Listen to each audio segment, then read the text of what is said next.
Alright, we're almost there. We're in the home stretch. Just a couple more sections left, and we are done with this class. It's almost like it's unbelievable how this semester has turned out. But hey, we made it work. So let's just go ahead and jump right into our notes. And I want to walk through just a few different things in here. Today what we're talking about is adding and subtracting rational expressions. Now, it's kind of weird because the last section we dealt with multiplying and dividing, and surprisingly it's actually easier to do that. And the reason why is because when you add and subtract rational expressions together, you need to find common denominators. So it's kind of combining some of the content that we've already done up to this point all together here into this section. So now let's take a look specifically at just how this works. So when we have two expressions and we're adding them together, what we're going to do is we're going to add, this is when we have the same denominator, we're just going to add the numerators together and keep the denominator just the same. It's similar to when you are just using numbers, right? So if I have 1/2 plus 3/2, I'll take the numerators and add them together. 1 plus 3, that's 4, and I'll keep the denominator, which is a 2. So 1/2 plus 3/2 is actually equal to 4/2, which you can reduce down even further into just 2. And the same idea operates here with rational expressions. When we subtract, we're going to be subtracting this entire expression. Now, this has a tendency of throwing some people off, and I'll show you a specific example of why that is the case a little bit further as we go through this content. Okay.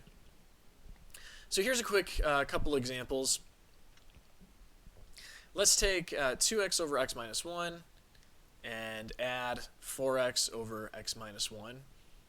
Again, we keep the denominators the same. We're not changing anything. And then we just add what's in the numerators. So we have 2x plus 4x, that's going to equal 6x. The x minus 1 comes along for the ride. Now let's take a look at another example here. We have x all over x squared minus 1 minus 1 over x squared minus 1. Okay, the denominators are the same, so we're going to subtract the 1 from the x. So we get x minus 1 here, x squared minus 1 here. Now here's the thing. X squared minus 1, you can actually factor it, and x minus 1 is actually one of the factors. So if you factor this guy, remember it's one of those special cases where you have a missing middle term, and this is going to be a minus here, so that means that my factors are going to be x plus 1, x minus 1. So now because I've got x minus 1 on the denominator and an x minus 1 in the numerator, I can cancel those out, just cross them off, and I'm left with 1 over x plus 1 in the denominator. When you cancel things, you're just reducing it down to 1. So you can think of this as being 1 over 1 times 1 over x plus 1. So this is what it's going to produce. So how do we do it when we have different denominators? We need to express each fraction in terms of the lowest common denominator. This is going back to last section, or a couple sections ago, I should say. So my recommendation is take advantage of that. Go back and review if you need it. So let's go ahead and take a look at how this works. Here's a specific example. Let's take x minus 3 over 5x. Okay. What we need to do is we need to look at the denominators. So the first fraction, you'll notice it's x. It's not actually a fraction. But the thing is, if you think about it like it's a fraction, it's really just x over 1. That's the same thing as x. So the denominator is actually 1. And I gave you the reason here since x is equal to x over 1. The second fraction, so this guy, the denominator is just going to be 5x, so that's 5 times x. So the lowest common denominator is actually going to be 5x in this case. Again, for the reasoning, you can go back to the previous sections to see how I get this number. So here is what we have. We'll start with our original, and then what we'll do, I'm actually going to take each piece and multiply it by the missing piece in the lowest common denominator. So in this case, the x, it's missing the 5x in the denominator. So what I'll do is I'll have x over 1 times 5x over 5x. Notice 5x over 5x, that's just equal to 1. So, and that's the beauty of doing this, is that you can multiply by anything divided by itself.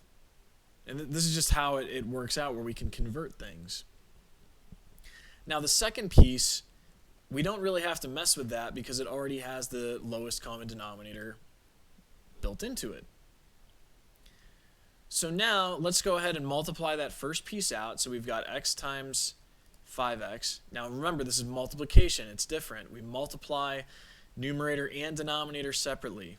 When we add and subtract, it's only the numerator. So when we multiply, we get 5x squared because the x's multiply times each other. The 5 comes along for the ride. And then in the denominator, you've got a 5x times 1, which is just 5x. Now, the next piece is, again, just going to come along for the ride. We don't need to change or convert anything. And so now, when we get something that is in common denominators, so this is 5x, this is 5x, we can combine them into a single fraction, which means that this is going to be 5x squared minus 3 in the numerator, and the 5x is going to be in the denominator. Okay. Let's go ahead. I want to work through a few different examples just to show you maybe a little bit more complicated examples. I put these in the notes just for a little bit of a reference, so you can kind of see, you know, the kind of a basic example of how to go through this. But for the whiteboard, when I go through notes in class, I try to make them a little bit more complicated so you can hopefully follow along with me as I'm working on them. Okay. So let's go ahead and take a look at question number 22. Today we're going to look at 4 different examples. Okay. 22. So we've got 3x minus 1 all over x squared plus 5x plus 6 minus 2x minus 7. This is where things are going to be a little bit, you got to be careful here when you're subtracting, okay? And I'll explain why in just a minute. So this is our very first question. Now, one of the things that I am going to encourage you to do is when you are combining these, now look, we've got common denominators, which means we can actually combine them right off the bat into a single fraction. So here's what we're going to do. We're going to put the 3x minus 1 first, and then remember, we're subtracting this whole thing, okay? Which means that I'm subtracting 2x minus 7, the whole thing, okay? A lot of times what people are going to do, I run into this still to this day in college algebra and even higher classes, people will say, oh, it's just minus 2x minus 7. Well, that's not true. It's minus the whole thing, minus 2x, which actually turns into a minus 2x plus 7. So here we've got x squared plus 5x plus 6. And let's go ahead and just distribute that minus sign so you can see what I'm talking about. This will be 3x minus 1 minus 2x plus 7. Okay? X squared plus 5x plus 6. Okay? Now I'm going to give you a hint. This guy down here, you can actually factor it. So what do we end up getting? Let's combine all of our like terms in the numerator. We were going to have a 3x minus 2x, that's equal to a 1x. And I have a minus 1 plus 7, which is going to be a plus 6. This will be x squared plus 5x plus 6. And now, again, I mentioned you can factor that denominator. Here's the suspicion. My suspicion is that this numerator is going to cancel out with one of the factors in the denominator. So let's go ahead and just try factoring. Now remember, you can go back to factoring if you need practice. I'm going to show you my thought process or say it out loud, so hopefully you can follow along and start working on the mental math side of things. So here, let's look at the 6. I need to think of factors of 6. I'll have 1 and 6 and 2 and 3. So 2 and 3, the combination of 2 and 3 is going to produce 5. Both of these signs are positive, which means that both of my factors will also be positive. So what this means is I'm going to use x. Oh, you know what? Wow, actually, oh, you know what? I made a mistake. This is a minus. That I was going to say, this is not going to work. This is a minus sign. Sorry about that. See, I did it right there, but I just didn't do it at the very beginning. Okay. All right, that does change things. So now let's go back. X squared minus 5x minus 6. 6 and 1, 3 and 2. 3 and 2 could work, okay, because we have a 5.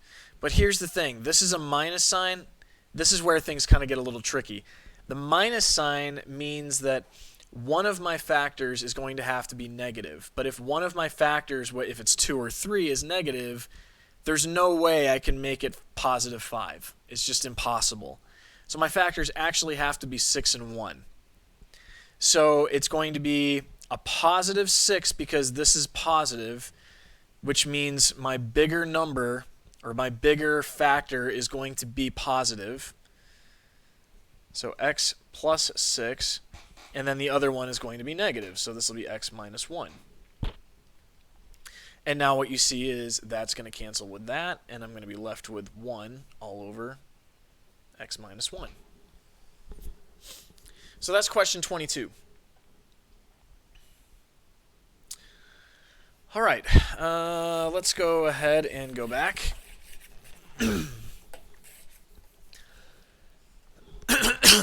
Excuse me. Let's look at question 38. We'll have 5 over 3a minus 3 all over 4a. So now these are going to be different denominators. So let's go ahead and try to find the common denominators. We'll have 3a here. This is the same as 3 times a. 4a here is going to be 4 times a. So the lowest common denominator is going to be 3 times 4 times a. Okay, there's an a in both of them, which is great. We only need to pick one, and the 3 and the 4 both need to come along for the ride. So this is going to turn into a 12a. Okay, so we have this initial piece. What we need to do is we need to multiply each of these pieces by the part that's missing. What do I mean by that? Well, let's go ahead and take a look. So we have 5 over 3a, and what you can think of is what number is going to produce in the denominator a 12a. What do I have to multiply the denominator by to get 12a? Well, you can think about the piece that's missing in the other when you're finding the lowest common denominator. It's really just the 4. So in this case, this is going to be 4 over 4. And now I'm going to subtract 3 all over 4a, and we do the same thing. The piece that's missing that will get us to 12a when we multiply is going to be the 3. The 3 is missing. So this is just times 3 over 3. And again, all I'm doing is I'm just you can think of this as multiplying by 1 over 1, or multiplying by 1. It's just manipulating the equation to get to a point where I can have common denominators. They're equivalent expressions. They're exactly the same thing. They just look a little different, that's all. So here we've got 20 all over 12a minus 9 Now, a lot of people are going to say 3 times 3 is 6. That's not the case. It's 9 times 12a. Or, yep, this will be 12a right there. And now we can all put this into a single fraction because we have common denominators. So 20 minus 9 is going to be 11, and then the denominator is going to be the same thing, 12a. So that is our solution.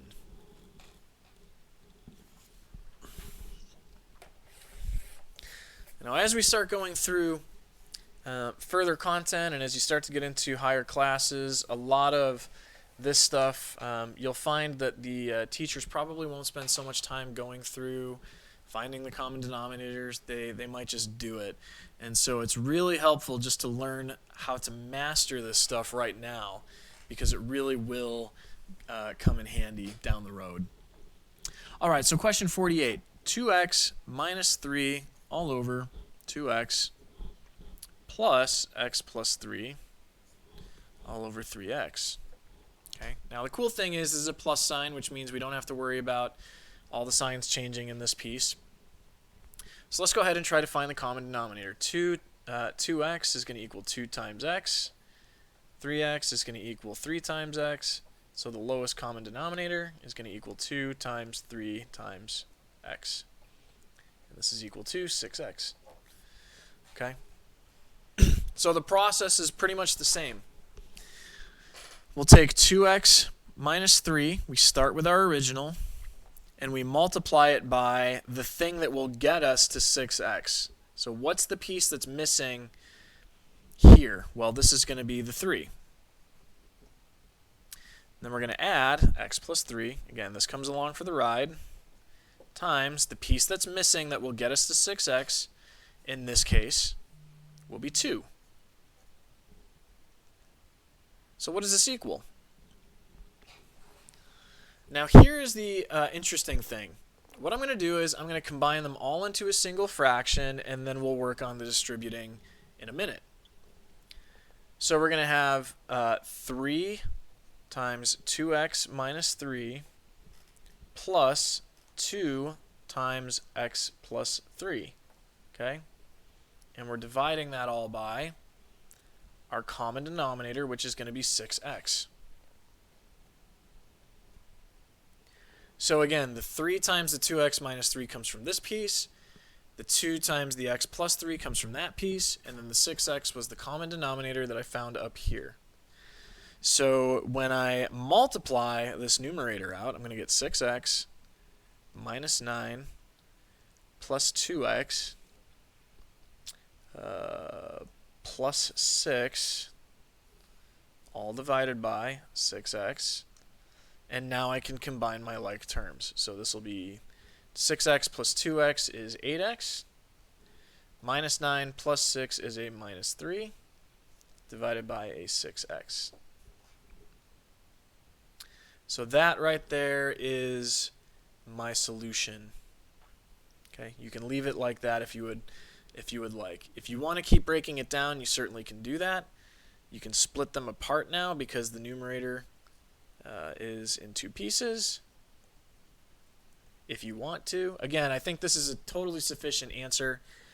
I'm just showing you what it would look like if you kept breaking it down. These would break into 4/3. The x's would cancel out. This would be a minus 1/2 times x. Okay, so this right here and this right here, those are equivalent expressions. All right, so that's question number 48.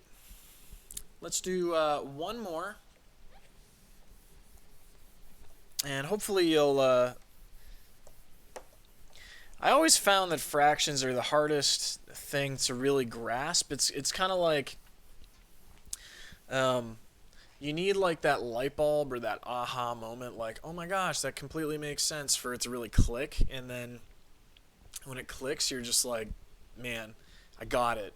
Not a problem. But sometimes it can be pretty tricky until it clicks. Let's do x minus 2 all over x plus 1 plus x plus 3. Oops, sorry, x minus 3. Don't want to make that mistake again. all over x minus 1. Okay. Now in this case, the lowest common denominator is going to be just the multiplication of that times that. So the lowest common denominator is going to be x plus 1, x minus 1. Now here's the thing. I'm going to leave the denominator like that. I'm not going to multiply it out. And you'll see why at the very end. Okay?